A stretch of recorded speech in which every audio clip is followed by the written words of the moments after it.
Hello Giants fans, welcome to Giants Baseball 101. I'm Gabe Vaughn, your host.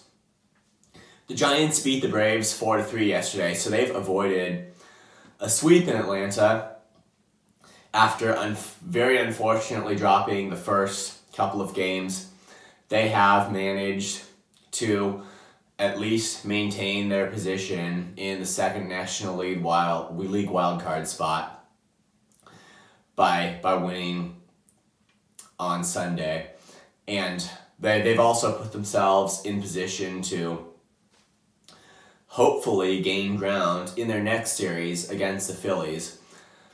The Giants basically had a bullpen day yesterday, and that included 3 scoreless innings from Tristan Beck. Jacob Junis started and pitched into the second. Tristan Beck eventually took over and pitched 3 scoreless innings in the middle of the game. Luis Matos hit a solo home run in the first, and Wilmer Flores hit a 2-run shot in the third to get 3 runs on the board.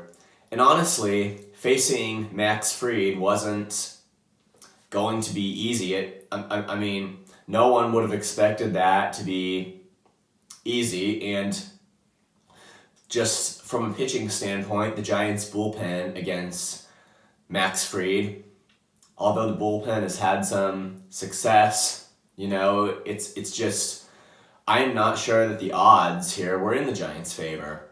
But like I said, they got 3 runs on the board with the homers from Matos and Flores. They were leading 3-2 in the 8th inning when Camilo Doval came in to try and get a 5-out save. Catcher Patrick Bailey, though, made a throwing error after Ronald Acuna Jr. stole third base. He threw the ball the wrong way, and Acuna came home and tied the game. And you can't make errors anytime in those situations, but Acuna has speed. I'm pretty sure that he's one of the, just kind of on the high end as far as fast runners. So that's just, you're not alert there. He can steal a base and come home on a throw. It's just kind of what speedy guys do. The game was tied, but the Giants rallied again in the top of the 9th, loaded the bases. Then Joc Pederson, who's been in bases loaded 9th inning situations a couple of times before this year. And it was, I think, when the Giants were playing the Dodgers, it was twice he was in a situation like this, except the Giants were at home, and one time he struck out, but I think another time he walked. I believe it was when the Giants were playing the Dodgers.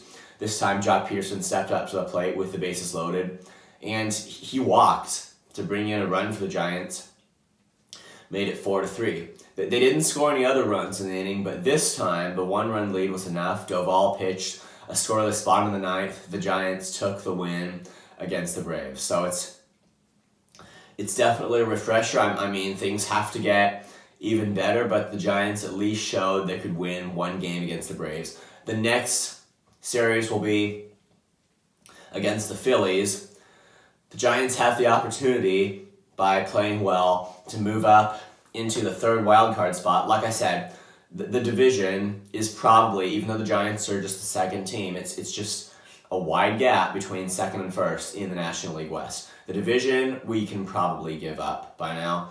But the 3rd, excuse me, did I say the 3rd? I mean the 1st wildcard spot. It's confusing. It goes, if you go up to down, and it's in ascending order. 1st wildcard spot is within reach for the Giants, but they have to play well against the Phillies. So it's another opportunity for them against a contending team.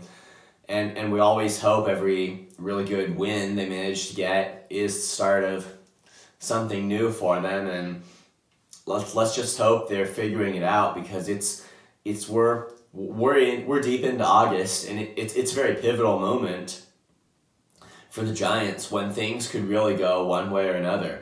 It's just, don't get too discouraged about the sets that they lost, things are still in control for the Giants, at least as far as a wild card spot, if they continue to, I mean, if they can turn it around. They haven't lost this yet, but it's just, we're really at a spot where things could go one way or the other, and it all depends how the Giants are able to carry it from here. And one thing to just take note of is the fact that over the past couple of games, they were able to kind of get things going with the bats, and as long as they're able to at least hit for power, hit home runs, we should certainly see results from that. Thank you for watching. This has been Giants Baseball 101. Please subscribe if you haven't. Also, please leave your questions and comments. You know where to do it. I'll see you next time on Giants Baseball 101.